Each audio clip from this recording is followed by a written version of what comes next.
Muito bem, meus amigos, a gente vai então iniciar hoje o nosso Evangelho no Lar, fechando a nossa semana, e o nosso estudo será em torno do texto de número 17 do nosso livro Fonte Viva, Cristo e Nós.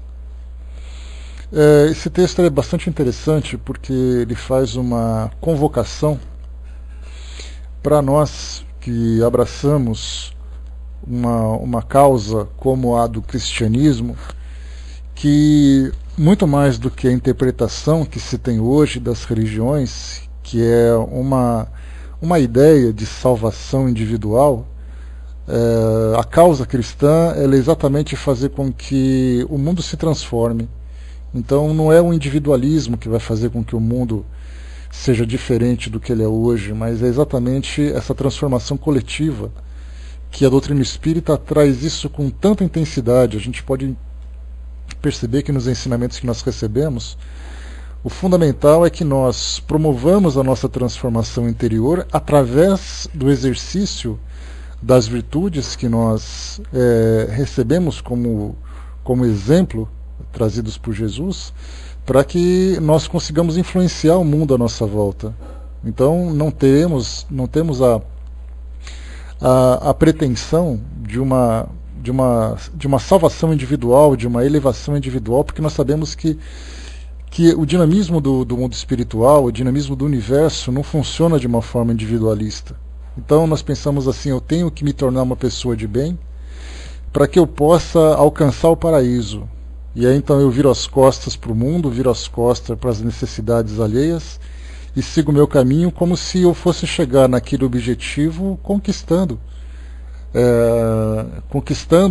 essa vitória de grande elevação. Só que na verdade a doutrina diz que quanto mais nós nos elevamos, mais nós temos necessidade de trabalho, visando sempre assistência, visando sempre assistência aos mais necessitados. Então, quando se diz que fora da caridade não há salvação, impossível será nós alcançarmos qualquer tipo de vitória, de conquista, sem o trabalho em benefício dos outros.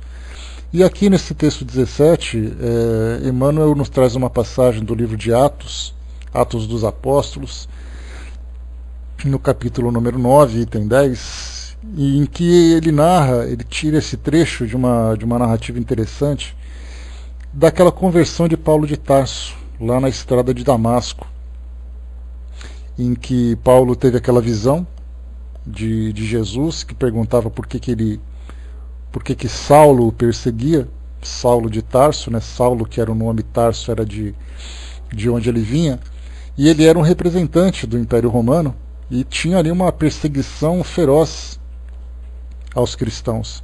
Para quem já leu essa passagem dos Atos, para quem conhece um pouco dessa história de Paulo de Tarso, a gente consegue ver assim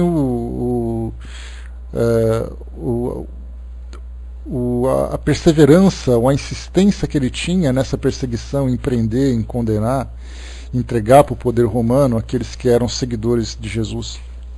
E aí então, diante daquela visão, às portas de Damasco, ele então caiu do seu cavalo, cego, durante 3 dias, e aí então Jesus faz uma convocação a Ananias, que era um dos cristãos que lá estavam, né, através, naturalmente, da sensibilidade mediúnica, dizendo que ele deveria comparecer numa certa residência para que desse assistência a Saulo, que ali estava.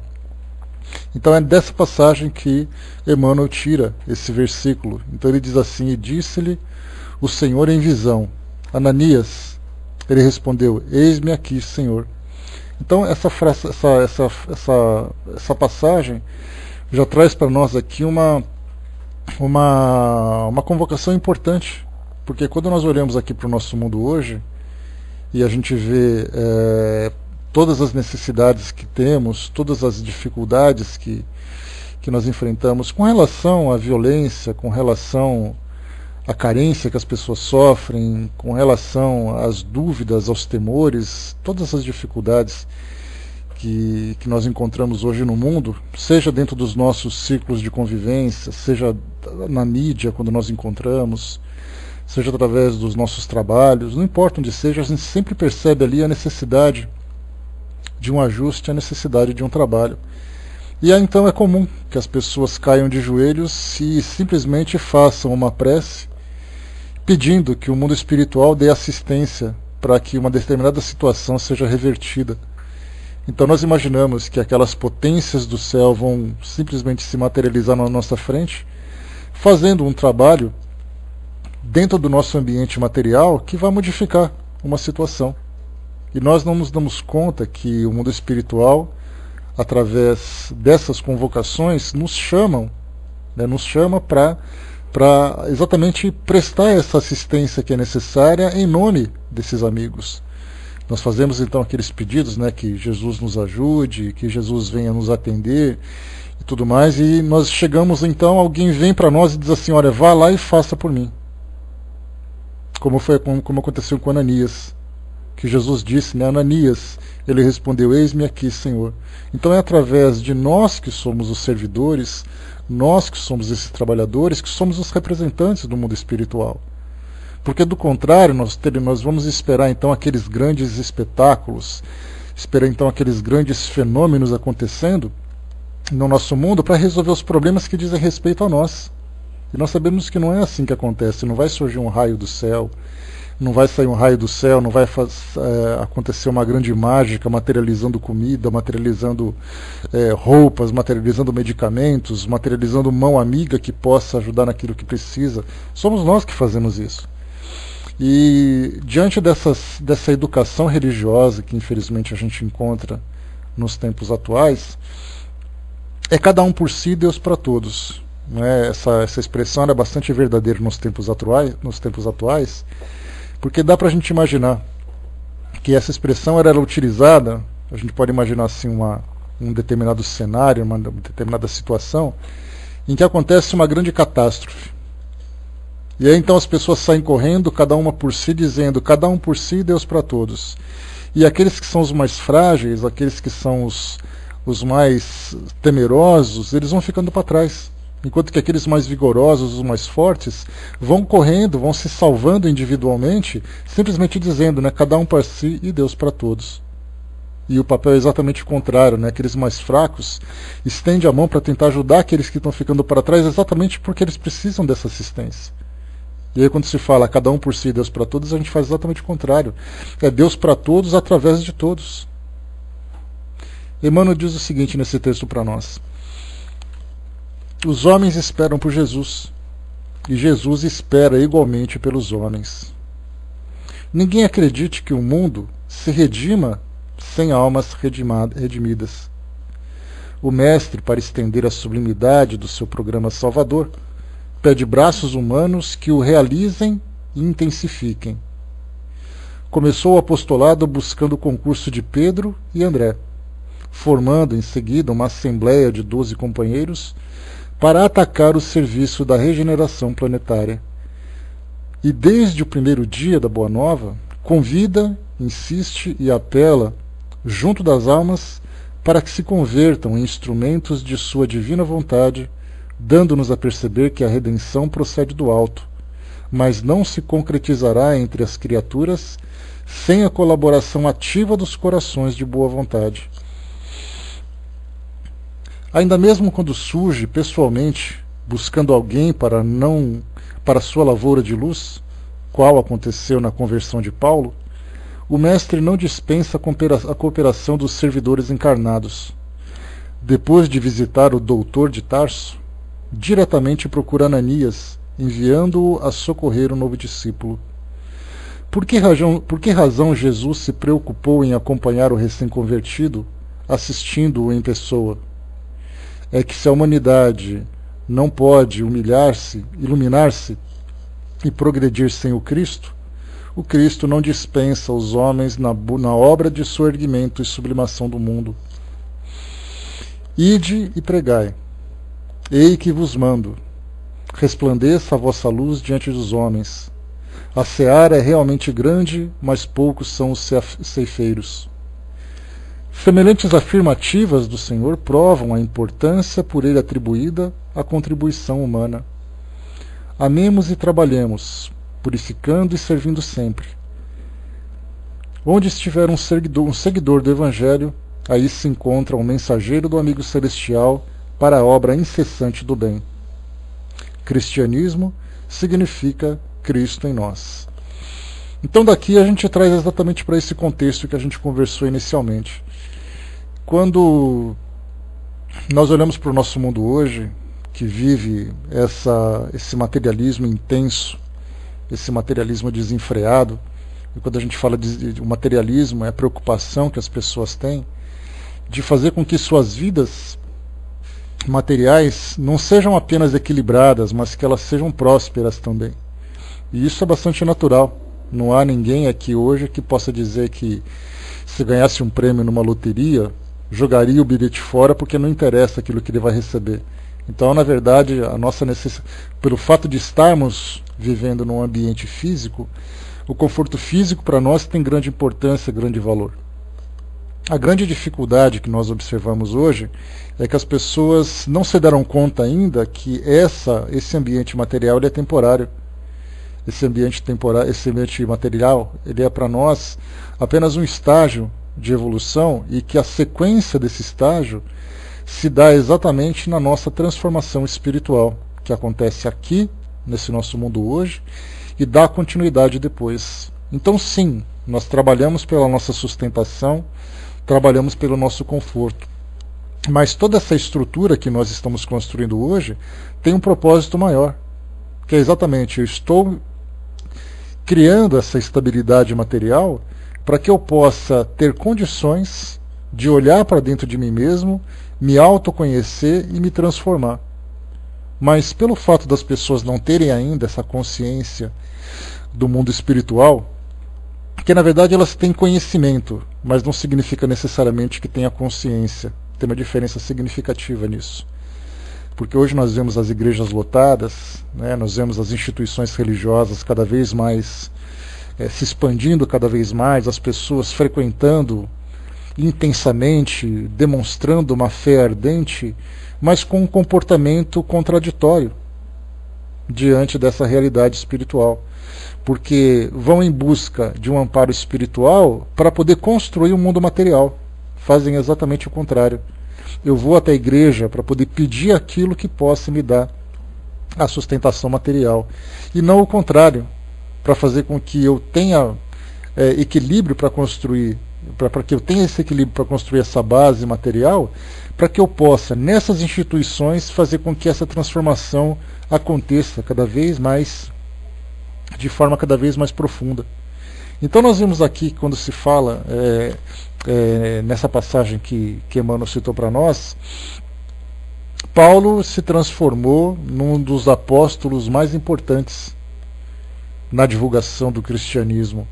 Os outros apóstolos tiveram contato direto com Jesus, fazendo ali as suas peregrinações, demonstrando para as pessoas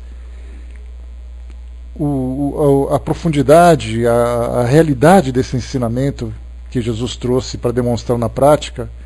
Mas Paulo, embora não tivesse tido contato direto com Jesus quando estava encarnado, ele conseguiu se transformar num apóstolo mais importante, aquele que fez a divulgação nos cantos mais distantes daquela região onde eles viviam, daquele que conseguiu reunir o maior grupo de pessoas, né? Os cristãos se reuniam em torno dele, diferentemente do que acontecia com os outros apóstolos, que eles faziam as pregações e iam embora. Esse núcleo de cristãos começou então a se formar em torno daquilo que Paulo de Tarso divulgava nas diversas cidades. Basta a gente ver, por exemplo, que todos os apóstolos fazem relatos das passagens de Jesus.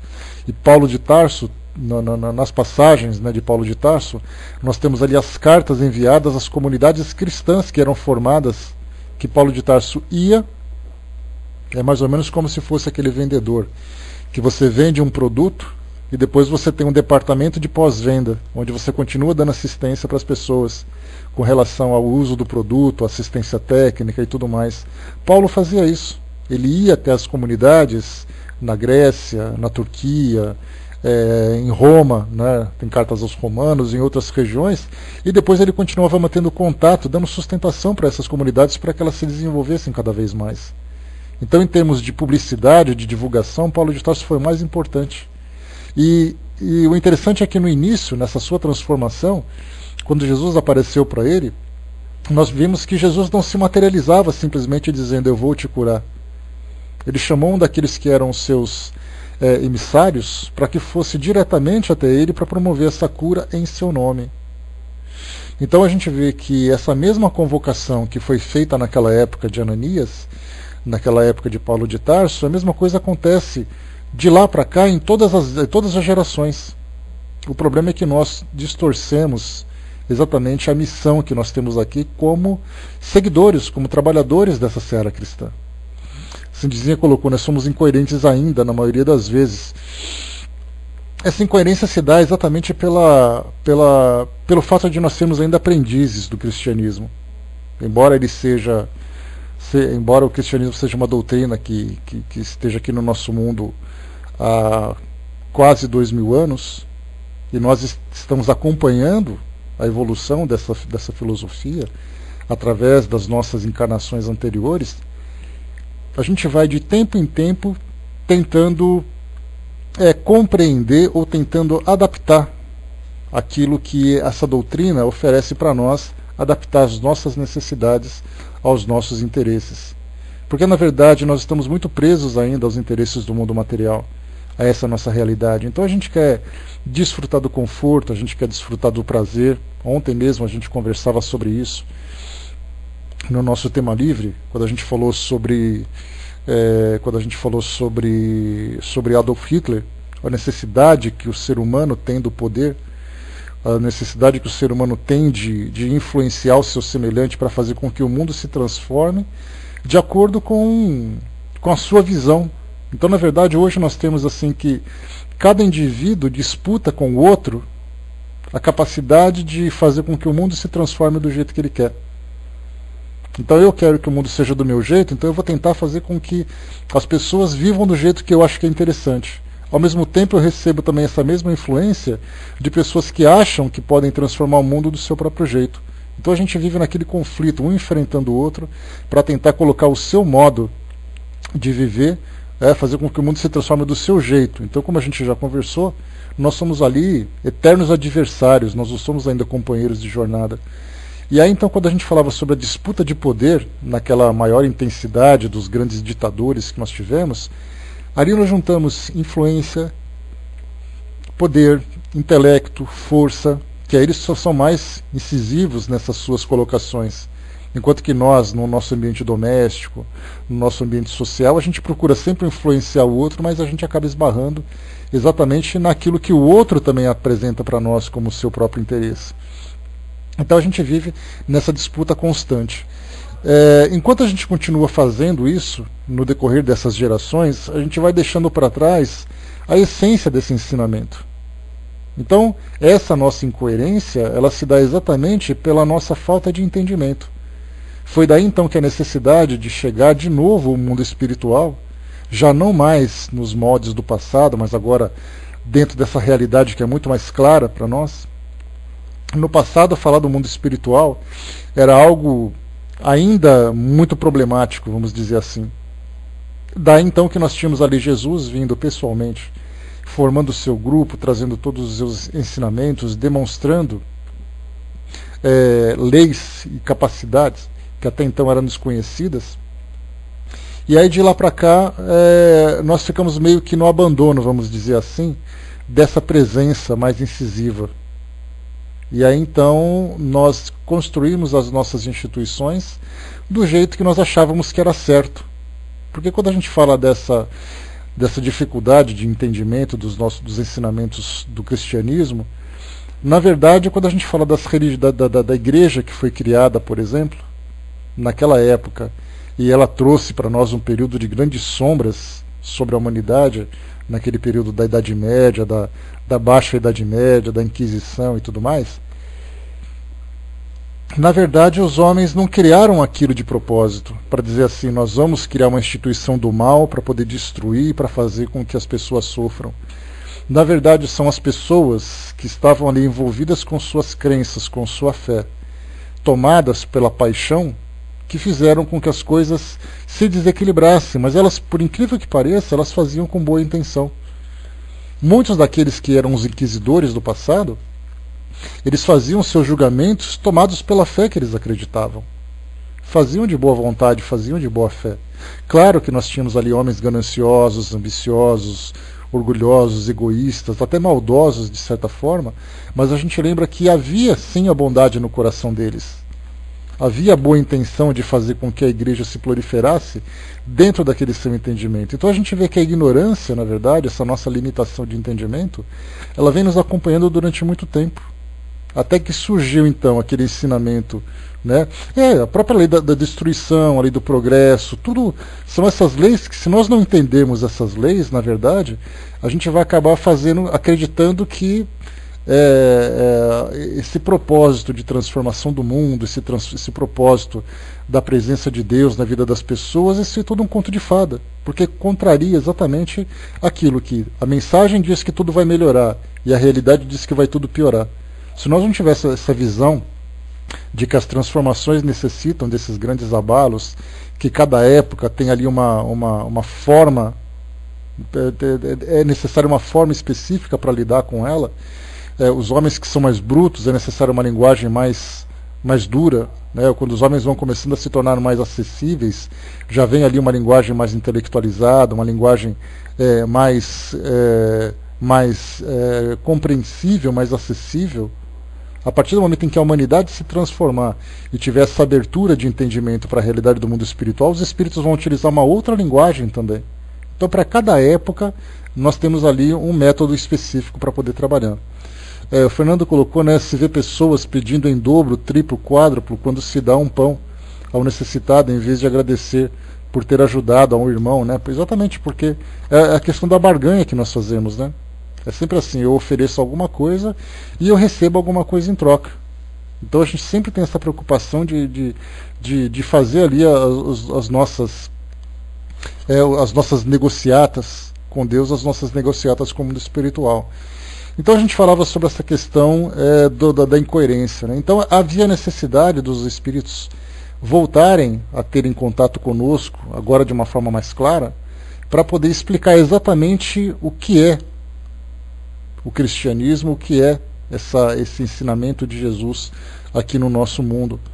E aí então, como eles disseram para nós lá na introdução do Evangelho segundo o Espiritismo, chegou a hora em que todas as coisas serão colocadas no seu verdadeiro sentido.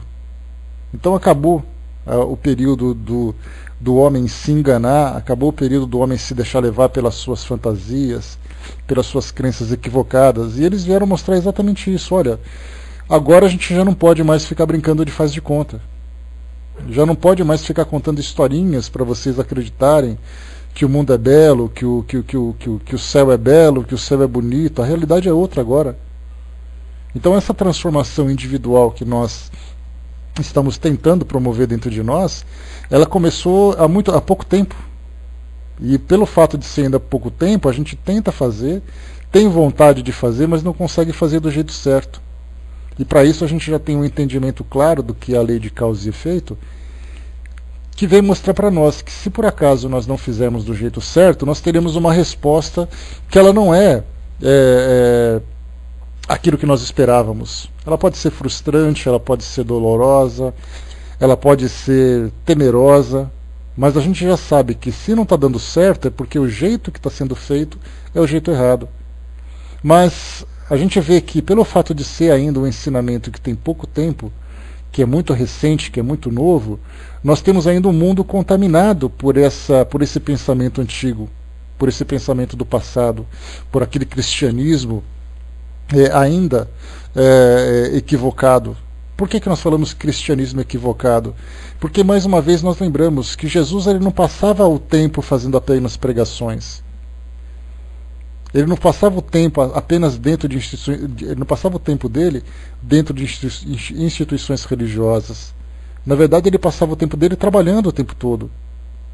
E quando ele traz para nós esse exemplo de trabalho, as pessoas acham, mais uma vez, que devem segui-lo para assistir aquilo que ele fez. Não para ajudá-lo a fazer aquilo que ele vem fazendo. É daí então que as pessoas frequentam essas instituições religiosas baseando a sua crença, a sua prática religiosa em orações, em cânticos, em leituras, em rituais. Mas elas não se deram conta ainda que é o trabalho que vai fazer com que haja essa transformação. E quando nós falamos que nós somos seguidores do Cristo, é seguidores do tipo de vida que ele teve aqui entre nós. E não simplesmente seguidores de uma palavra. Eu fico observando algumas vezes, tem aqui já comentei com vocês de uma igreja, ou duas igrejas que tem aqui quase em frente à minha casa. Felizmente não é em frente, é quase em frente. Mas nos momentos em que tem os cultos religiosos dele, eles são bastante empolgados, né? Então, assim, como se fosse uma garagem que cabem 2 carros, um atrás do outro, e eles colocam uma caixa acústica enorme para poder falar com os pastores falarem com seus fiéis.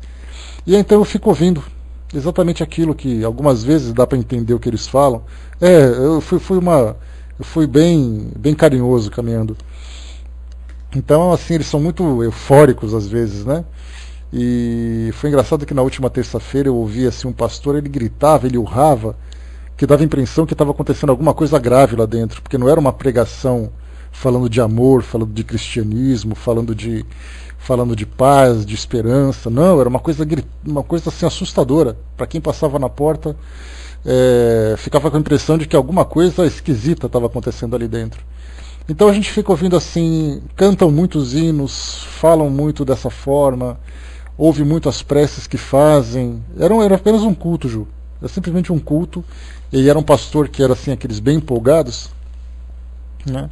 E aí então a gente fica pensando assim, a concepção que se tem, né? A concepção que se tem da prática cristã é exatamente isso. É você simplesmente cantar hinos de louvor, você falar de Jesus, você contar histórias de Jesus e simplesmente esperar que as coisas aconteçam. Enquanto isso, o nosso mundo hoje, né? Pois é, Ju. Então, assim, o nosso mundo hoje é esse mundo caótico que a gente está vendo. É esse mundo que nós vemos hoje de sofrimento, de dor, de falta de esperança. É esse mundo de destruição, esse mundo de tragédias. E, na verdade, quando a gente fala sobre destruir alguma coisa, ou auxiliar alguma coisa, é somente através do trabalho propriamente dito que a gente consegue fazer isso. Então, na verdade, as pessoas estão fugindo do mundo para as instituições, mas esperando que o mundo se transforme. Só que esse pensamento de você ficar preso dentro de uma instituição, ela se dá exatamente pela falta de entendimento de que nós voltaremos a viver nesse mundo. Nós estaremos aqui de novo. Então nós dizemos assim que essas igrejas, essas instituições, e para muitos também que frequentam centros espíritas, entendem esses locais como se fossem arcas de Noé. Que o mundo vai sofrer ali a sua destruição e nós estaremos salvos nessa arca, para que possamos alcançar para podermos alcançar o mundo espiritual. Só que as pessoas não sabem ainda, não compreenderam que esse retorno vai fazer com que elas voltem para esse mesmo mundo que elas estão tentando abandonar. E é por isso que nós vemos essa grande dificuldade de ver o mundo transformado, porque as pessoas não estão preocupadas em transformar o mundo, elas estão preocupadas em se transformar, estão preocupadas em se salvarem, para depois alcançarem esse paraíso prometido.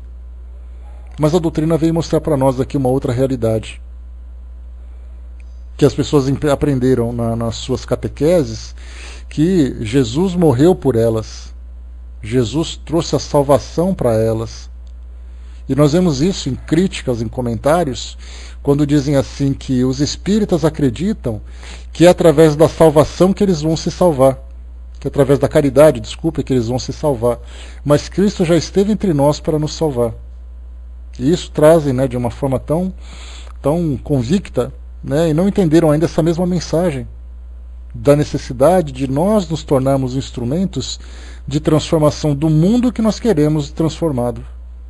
Se nós queremos um mundo melhor, há necessidade de habitantes melhores, de pessoas melhores. A Liliane colocou para nós, você disse que eu queria dizer, a parte de cima, né? Assim, na verdade a gente fala sobre essa empolgação, sobre essa euforia. A gente tem também, dentro do meio espírita, quando a gente se envolve em algumas palestras, em alguns estudos, nós temos assim aquela ênfase, né, em falar as coisas, em fazer ali as nossas orações e tudo mais. Mas assim, é como se fosse um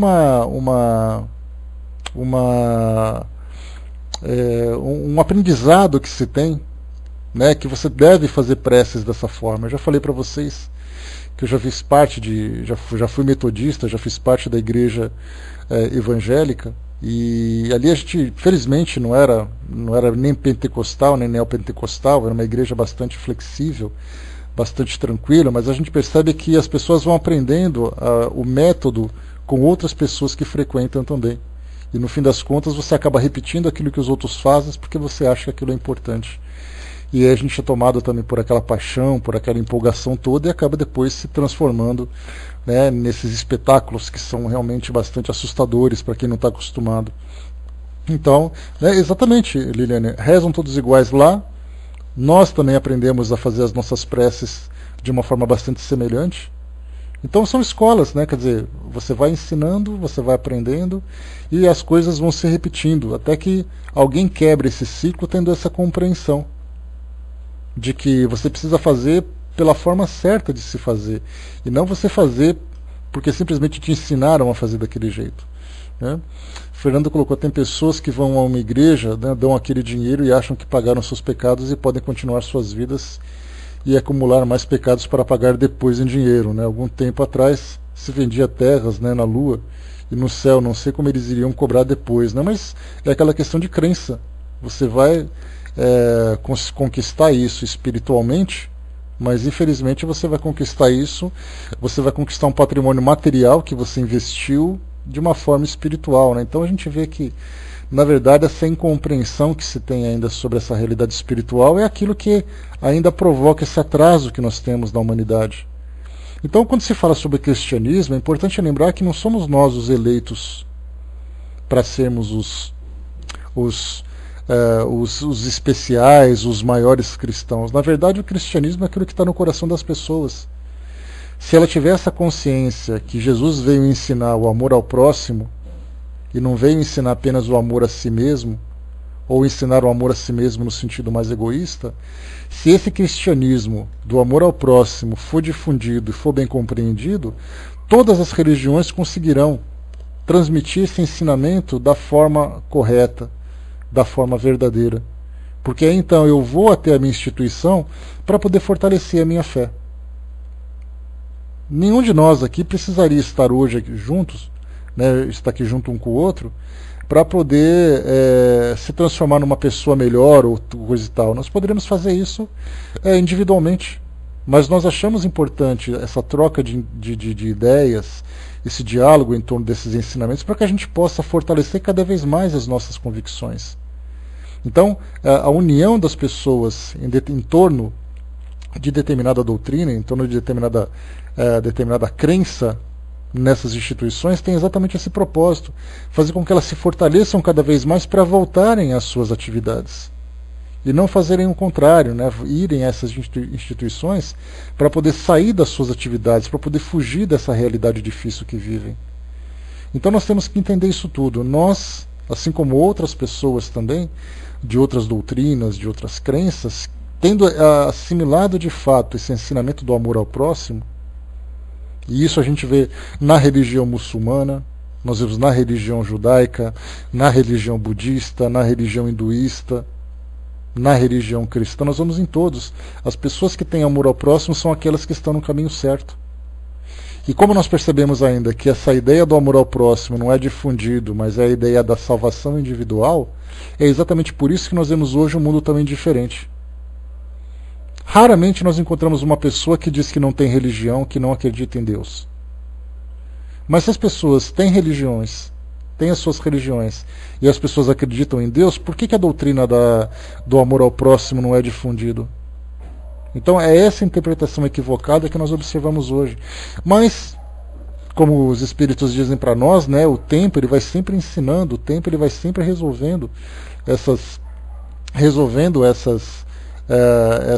esses desvios que nós vamos escolhendo no decorrer da nossa vida, né? Mas quanto mais esclarecimento nós temos, mais lucidez para fazer as escolhas corretas, com mais profundidade essas transformações acontecem. E é isso que nós buscamos exatamente. Deixa eu ver aqui. Tá, que vocês colocaram ali, né? Então, meus amigos, a mensagem de hoje é exatamente essa, né? Quando nós nos espelhamos naquela passagem exatamente de Ananias com Paulo de Tarso, que foi citado aqui por Emmanuel, que se encontra lá no Atos dos Apóstolos, fala exatamente disso. Jesus, quando queria promover aquela cura, né, da cegueira temporária que acometeu Saulo de Tarso naquela época, houve a necessidade então de um outro indivíduo que fosse em nome de Jesus trabalhar. E quando se fala em nome de Jesus, a gente não fala esse em nome de Jesus dentro daquele jargão religioso. Foi exatamente porque Jesus pediu para que ele fosse lá. Então ele foi para trabalhar exatamente em nome daquele que fez aquela solicitação. E em nome desse mesmo Jesus também, nós temos que transformar o mundo através do exemplo da caridade, através do exemplo da boa vontade, através do exemplo da dedicação, da demonstração na prática daquilo que nós aprendemos na teoria. Porque do contrário a gente simplesmente vai viver individualmente. Nós sempre pedimos que as coisas aconteçam em nome de Jesus e nos esquecemos que nós temos que trabalhar em nome de Jesus para que as coisas aconteçam também. Então Jesus salva. Jesus, na verdade, a salvação que ele trouxe para nós foi o ensinamento. É esse ensinamento que vai fazer a grande diferença. Muitas vezes nós buscamos símbolos de grandes conquistas, de grandes ensinamentos. Nós buscamos riquezas materiais, nós buscamos objetos que representem essa riqueza, mas que na verdade essa riqueza ela é abstrata. É a riqueza do sentimento, é a riqueza do conhecimento, é a riqueza do amor que nós recebemos. Isso é o que vale para nós. Só que para o mundo hoje isso não tem grande importância. Muitas pessoas vão dizer assim, mas o amor não paga conta, a caridade não paga conta. A minha preocupação é assim, é trazer o conforto para a minha família. E essa história de amor ao próximo não vai transformar nada dentro da minha casa. Então a gente vive em função disso, em função dessas conquistas materiais, para poder viver esse momento. Porque quando a gente pensa no futuro, de dizer assim, não, no futuro, no mundo espiritual, as coisas vão ser desse jeito, no mundo espiritual, no paraíso, tudo vai ser tranquilo e tudo mais, a gente fala, poxa, que bacana que vai ser assim lá, mas enquanto lá não chega, eu tenho que cuidar da minha vida aqui agora. Então a gente coloca em stand-by, né, coloca ali em estado de espera esse nosso futuro espiritual, enquanto que a nossa realidade do dia a dia é essa que nós vemos hoje. Nós acordamos de manhã, nós nos deparamos com uma realidade, observamos as nossas necessidades, vemos tudo aquilo que é necessário para nós conquistarmos. Então isso faz parte da nossa vida. Isso não pode ser negligenciado, pelo contrário, merece realmente a nossa atenção. Só que não é aquilo que se faz, é a forma como é feita. É essa forma de se fazer as coisas que nós devemos aprender. Porque sim, eu tenho que trabalhar para ganhar o meu dinheiro para pagar minhas contas. Mas eu tenho que entender que esse meu trabalho é uma oportunidade que eu tenho de me desenvolver como pessoa, de me desenvolver como indivíduo, de fazer parte de alguma coisa que vem sendo construída e que também tem pessoas que são acolhidas nesse projeto. Então a gente tem que olhar para o mundo dessa forma. Tudo aquilo que nós temos hoje, mesmo diante das necessidades, são sempre oportunidades de aprendizado. Vamos supor que eu fique doente e eu preciso ir no hospital. Qual é o benefício que eu vou tirar dessa doença para poder demonstrar para as pessoas aquilo que eu acredito? É a minha resignação, é a minha educação, é a minha boa vontade, é a minha caridade, apesar da limitação. Se eu vou até um lugar fazer uma compra, eu vou no shopping center comprar alguma coisa, a minha ida a esse shopping center pode ser uma grande lição de amor e caridade. Dependendo do meu comportamento, se eu não tenho um comportamento indiferente, se eu tenho um comportamento com educação, se eu tenho um comportamento com boa vontade daquilo que eu observo. Então oportunidades não faltam, basta apenas que a gente tenha uma visão adequada para poder entender exatamente aquilo que se passa. Liliane colocou buscar sustento da matéria sem esquecer o sustento do espírito. Viver no mundo sem se deixar levar pelas tentações do mundo, é exatamente ali. Então tudo que nós fazemos na nossa vida hoje, em qualquer relacionamento, em qualquer contato, em qualquer interação social, é sempre oportunidade de nós sermos esse representante do mundo espiritual, sermos esses representantes de Jesus. Porque ele veio trazer um ensinamento nesse mundo. Ele conseguiu exemplificar durante aquele tempo em que ele esteve aqui. A gente lembra que Jesus viveu até os seus 33 anos de idade, mas foi ali nos seus 3 últimos anos ali que ele conseguiu demonstrar na prática, pelo menos aquilo que foi registrado, aquilo que ele queria demonstrar para todos nós. Então ele andava pelo mundo olhando as pessoas, não tendo preconceito, não fazendo julgamentos, estendendo a mão para aqueles que precisavam, promovendo as suas curas dentro da sua capacidade. E aí então, quando acabou o seu apostolado aqui nesse nosso mundo, e ele retornou ao mundo espiritual, nós ficamos assim, e agora? Quem vai trazer esse exemplo para nós? Aí então, a partir daquele momento em que ele não mais estava demonstrando na prática, tudo ficou na base da teoria. Porque as pessoas ficavam adorando a história que ele trouxe para nós, e se esqueceram que, na verdade, aqueles ensinamentos foram exemplos para continuarem sendo multiplicados. Então o que a gente tem que fazer da nossa vida é isso. Qualquer momento, dentro da nossa família, dentro do nosso trabalho, dentro do ambiente onde a gente frequenta, em qualquer lugar que a gente vá, numa festa, num cinema, se eu vá num restaurante, se eu vá trabalhar, se de repente eu vou fazer uma visita, em todos os ambientes é sempre uma oportunidade da gente fazer uma transformação. Como Madre Teresa fala para nós, que a gente sempre tem que sair do ambiente deixando ele melhor do que ele estava.